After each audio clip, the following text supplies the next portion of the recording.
আসসালামু আলাইকুম। ইংল্যান্ডের বার্মিংহাম থেকে আমি আছি নূর আপনাদের সাথে।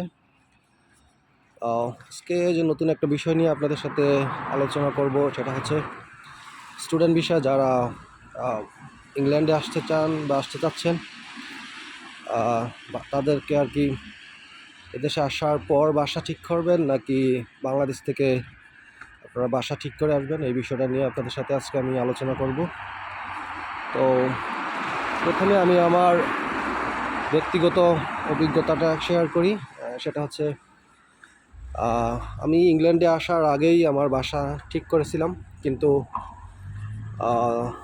আমি ইংল্যান্ডে আসার পরে আর কি আমি আমার বাসার মালিককে ফোন দিলাম, তো উনি আমাকে বললো যে ভাইয়া, আপনি যার মাধ্যমে বাসা ঠিক করে আসছিলেন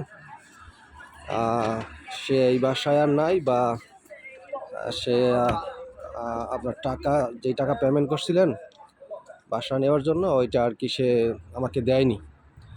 আমি যখন হিথ্রো থেকে বার্মিংহামে আসার পরে আর কি এই সমস্যাটা ফেস করলাম, যে আমার মালিক বলল যে আমার বাসা আর কি ভাড়া নেওয়া হয়নি ঠিকভাবে। তো ওই রাতে আমি কি করব, তখন আর কি আমার সাথে যে আরও কিছু বাঙালি ভাইরা আসছিল, তো তাদের একজন বললো যে ঠিক আছে, যেহেতু আপনার বাসা আর কি কোনো না কোনো কারণে মিস হয়ে গেছে, তো আপনি চাইলে আমাদের সাথে যাইতে পারেন। ওই দিন আর কি তাদের সাথে আমি তাদের বাসায় আর কি গিয়েছিলাম। তো এই জন্য বললাম যে বাংলাদেশ থেকে যারা এদেশে পড়াশোনা করতে আসবেন তাদের প্রতি আমার রিকোয়েস্ট হচ্ছে অবশ্যই বাংলাদেশ থেকে আপনারা বাসা ঠিক করে আসবেন। আর যাদের আত্মীয় স্বজন নাই আর কি এই দেশে, তারা আর কি কীভাবে বাসা ঠিক করবেন সেটা হচ্ছে অনলাইনে বিভিন্ন ওয়েবসাইট আছে যার মাধ্যমে আপনি বিশ্বস্ততার সাথে বাসা ঠিক করতে পারবেন। সেটা হচ্ছে ইউনিয়াকো, university.com, ইউনিলগার্স, এই টাইপের কিছু ওয়েবসাইট আছে।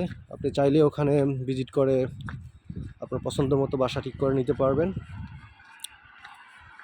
আর যারা লন্ডনে আসতে চাচ্ছেন